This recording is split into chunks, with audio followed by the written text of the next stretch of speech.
Hello friends, जैसा कि मैंने आपको पिछली वीडियो में कहा था कि इस वीडियो में हम ब्लैक होल के एस्केप वेलोसिटी को फाइंड करेंगे कि अगर कोई ऑब्जेक्ट ब्लैक होल में गिर जाता है तो वह कौन सी मिनिमम वेलोसिटी होगी जो कि उस ऑब्जेक्ट को दी जाए जिससे कि वह ब्लैक होल से बाहर आ जाए।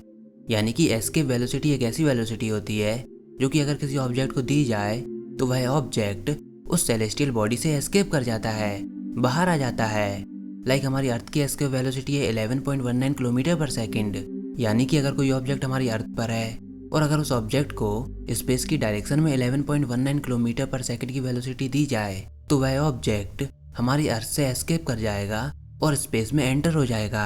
जैसे मान लीजिए हमारे पास एक स्पेसक्राफ्ट है, तो अगर स्पेसक्राफ्ट को अर्थ से एस्केप कराना हो तो हमको उसको 11.19 किलोमीटर पर सेकंड की वेलोसिटी देनी होगी। ऐसे ही मून के सरफेस पर उसको 2.38 किलोमीटर पर सेकंड की वेलोसिटी देनी होगी।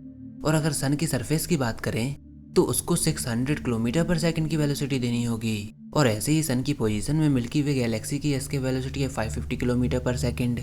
यानी कि हर एक सेलेस्टियल बॉडी की कुछ ना कुछ एस्केप वेलोसिटी होती है। और इस एस्केप वेलोसिटी को फाइंड करने का फॉर्मूला क्या है? √2gm/r। अब ब्लैक होल ऐसे ऑब्जेक्ट होते हैं जिसमें अगर कोई भी चीज एक बार चली जाए तो वह उसकी ग्रेविटी से कभी भी बचकर वापस नहीं आ सकती। यहाँ तक कि अगर लाइट भी ब्लैक होल में फॉल हो जाए तो लाइट भी उससे कभी एस्केप नहीं कर सकती। तो सिंपल सी बात है, अगर लाइट को ब्लैक होल से बाहर आना होगा तो लाइट को उसकी ओरिजिनल स्पीड से काफी ज्यादा स्पीड में ट्रेवल करना होगा। तो अगर कोई ऑब्जेक्ट ब्लैक होल में गिर जाता है तो उसको ब्लैक होल से बाहर आने के लिए अपनी स्पीड को स्पीड ऑफ लाइट से भी तेज बढ़ाना होगा। और यही चीज हमारी सबसे बड़ी गलतफहमी है। हम लोग यह मान लेते हैं कि अगर किसी ऑब्जेक्ट को ब्लैक होल से बाहर आना हो तो उसको स्पीड ऑफ लाइट से तेज मूव करना होगा।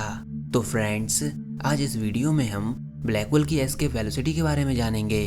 तो इस वीडियो को पूरा एंड तक देखिएगा। इस वीडियो के एंड में आप लोग ब्लैक होल के बारे में एक ऐसी चीज जानोगे जो कि आपने आज से पहले शायद कभी भी नहीं सुनी होगी। तो इसको पूरा एंड तक देखिएगा। अब काफी समय पहले एक फिजिसिस्ट जॉन माइकल ने यह नोटिस किया कि ऑब्जेक्ट की एस्केप वेलोसिटी इंक्रीज होती जाती है जैसे जैसे उस ऑब्जेक्ट का मास इंक्रीज होता है। और अगर इसी मास वाले लॉजिक से सोचा जाए तो यह चीज हमको एक सरप्राइजिंग और इंटरेस्टिंग फैक्ट के ऊपर ले जाती है। तो जैसे जैसे ऑब्जेक्ट का मास इंक्रीज होता जाएगा तो उसकी एस्केप वेलोसिटी भी इंक्रीज होगी। और हमारे यूनिवर्स में काफी बड़े बड़े स्टार्स मौजूद हैं जिनका मास भी काफी ज्यादा होता है, तो ऑब्वियसली उनकी एस्केप वेलोसिटी भी स्पीड ऑफ लाइट से ज्यादा होगी। और दूर से वह स्टार्स हमको डार्क लगेंगे, इसलिए जॉन माइकल ने उनको डार्क स्टार का नाम दिया। और वैसे भी अगर एस्केप वेलोसिटी के फॉर्मूले से देखा जाए तो एस्केप वेलोसिटी दो चीजों पर डिपेंड करती है, एक मास और दूसरा रेडियस। अब किसी को भी ब्लैक होल का एग्जैक्ट मास तो नहीं पता, लेकिन ब्लैक होल का इवेंट होराइजन उस रेडियस को कहा जाता है जहां पर escape velocity speed of light के बराबर होती है। और जनरल रिलेटिविटी के अनुसार ब्लैक होल में एक सिंगुलैरिटी भी मौजूद होती है, a point of zero volume, जहां पर ऐसा कहा जाता है कि ब्लैक होल का बाकी का मास सिंगुलैरिटी में मौजूद है। अब किसी भी सेलेस्टियल बॉडी की escape velocity speed of light से ग्रेटर हो सकती है जब उसका मास ज्यादा हो और उसका रेडियस कम हो। तो जैसा कि इवेंट होराइजन पर एस्केप वेलोसिटी होती है स्पीड ऑफ लाइट के बराबर, तो ऑब्वियस सी बात है कि इवेंट होराइजन के बाद जो भी एस्केप वेलोसिटी होगी ब्लैक होल की वह स्पीड ऑफ लाइट से ज्यादा होगी। तो यही सब चीज एक फिजिक्स टीचर के लिए काफी इजी एक्सरसाइज बन जाती है और कुछ मैथमेटिकल इक्वेशन का यूज करके हमको इजी लेकिन एक फेक एक्सप्लेनेशन मिल जाता है ब्लैक होल की एस्केप वेलोसिटी का। अब ऐसा क्यों, आइए जानते हैं। तो सबसे पहले हम बात करते हैं स्पीड ऑफ लाइट से तेज कोई भी वेलोसिटी नहीं होती। आपको लगेगा कि वह वेलोसिटी है, लेकिन वह एक्चुअल में वेलोसिटी नहीं है, क्योंकि अगर आप स्पीड ऑफ लाइट से तेज मूव करते हो तो आपकी मूवमेंट टाइम के रेस्पेक्ट में स्लो होने लगती है। चलिए इसको थोड़ा और अच्छे से एक्सप्लेन करते हैं। सबसे पहले हम ये मान लेते हैं कि कोई ऑब्जेक्ट ब्लैक होल में गिर रहा है और ब्लैक होल के बाहर से कोई ऑब्जर्वर इस चीज को देख रहा है। मान लीजिए वह ऑब्जर्वर आप हैं और जो ब्लैक होल के अंदर गिर रहा है वह आपका दोस्त है। तो जैसे जैसे आपका दोस्त ब्लैक होल के अंदर गिरता जाता है तो वह स्पेस टाइम के एक ऐसे रीजन में पहुंच जाता है जहां पर टाइम एक अलग ही रफ्तार से चल रहा होगा। आपके रेस्पेक्ट में आपके दोस्त का टाइम स्लो चल रहा होगा। अगर आप दोनों अपनी अपनी घड़ियों पर नजर डालो तो आपको पता चलेगा कि आपके दोस्त की घड़ी आपकी घड़ी के मुकाबले काफी स्लो मूव कर रही है। जैसा कि जनरल रिलेटिविटी हमको बताती है, आप देखोगे कि आपका दोस्त ब्लैक होल में काफी धीमे धीमे जा रहा होगा, लेकिन आपके दोस्त के अनुसार उसने इवेंट हॉराइजन को कुछ सेकंड में ही पार कर दिया। पर आपके पॉइंट ऑफ व्यू से आपको लगेगा कि आपके दोस्त को इवेंट हॉराइजन क्रॉस करने के लिए कई घंटे या फिर दिन या फिर साल या फिर कई दशक भी लग रहे हैं। तो जैसे जैसे आप इवेंट हॉराइजन के पास जाते हो तो समय की रफ्तार धीमी होने लगती है। यह बेसिक सी बात है जिसको हम सब जानते हैं। अब यहाँ पर थोड़ा ध्यान से सुनिएगा, यहाँ पर मैं एक नई चीज जोड़ने वाला हूँ। तो जो टाइम स्लो हो रहा है, इसका मतलब क्या है कि आपका दोस्त जो इवेंट हॉराइजन के पास में है, उसका लाइट कोन आपके लाइट कोन से अलग है, क्योंकि आप इवेंट हॉराइजन से दूर हो। अब लाइट कोन उन सारे पॉइंट को मैप करता है जो कि लाइट एक पॉइंट से इमिट करती है और कहां कहां तक जा सकती है। इसको हम यूजुअली ऐसे रिप्रेजेंट करते हैं, इस डायग्राम में 2 हॉरिजॉन्टल डायरेक्शन स्पेस की है और एक वर्टिकल डायरेक्शन टाइम को रिप्रेजेंट करती है। और यह लाइट कोन एक कोन के जैसा दिखता है। वैसे लाइट कोन के बारे में डिटेल में मैंने पिछली वीडियो में ऑलरेडी बता दिया है। आई थिंक आप लाइट कोन के बारे में पहले से ही जानते होंगे। तो अगर आप लोगों को लाइट कोन के बारे में और ज़्यादा जानना है तो पिछली वीडियो को जरूर देखिए, उसकी लिंक नीचे डिस्क्रिप्शन में दी गई है।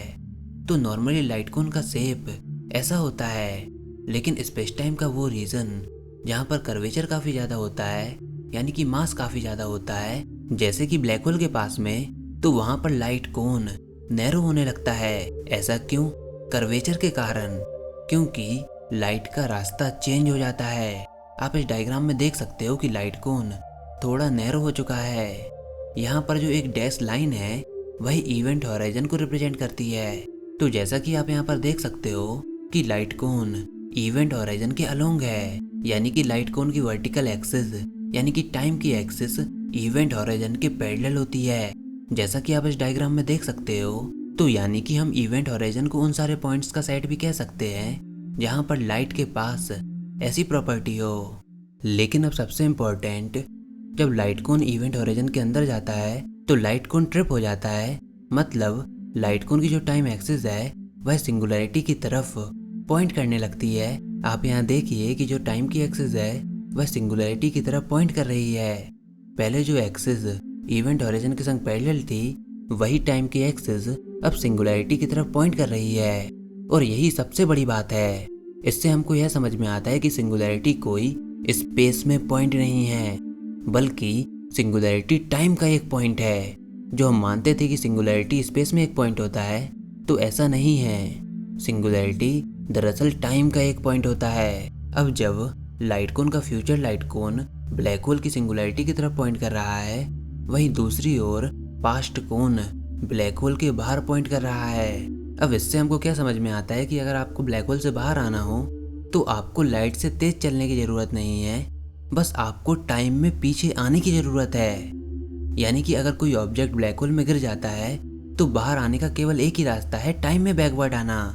क्योंकि भले ही आप उस ऑब्जेक्ट को कितनी ज्यादा तेज भी वेलोसिटी दे दो, लेकिन उस दी हुई वेलोसिटी का कोई फायदा नहीं होगा, क्योंकि वेलोसिटी स्पेस एक्सिस में मूव करती है। लेकिन ब्लैक होल से बाहर आने का रास्ता तो लाइट कोन के टाइम एक्सिस में मौजूद है, स्पेस एक्सिस तो कोई और ही डायरेक्शन में है।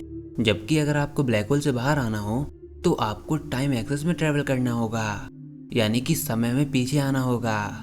और शायद साइंस फिक्शन मूवी इंटरस्टेलर में भी यही दर्शाने की कोशिश की गई है।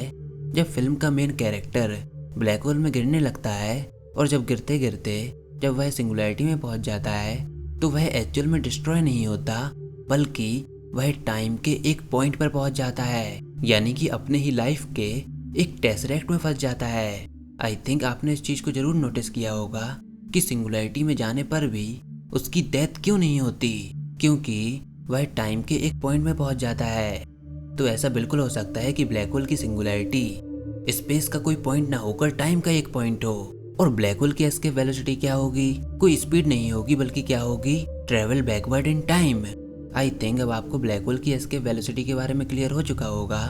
तो अगर अब आपसे कोई पूछता है कि ब्लैक होल की एस्केप वेलोसिटी क्या होती है, तो आप मेरी इस वीडियो को जरूर सजेस्ट कर सकते हो। तो फ्रेंड्स, यह सब था आज की वीडियो में। यह वीडियो कैसी लगी कमेंट सेक्शन में लिखकर जरूर बताइए। इस वीडियो को लाइक कीजिए, अपने दोस्तों के साथ शेयर कीजिए, और अगर आपको यह पसंद आए तो सब्सक्राइब जरूर कीजिए। तो फ्रेंड्स मिलते हैं ऐसे ही एक और मज़ेदार वीडियो में, तब तक के लिए गुड बाय।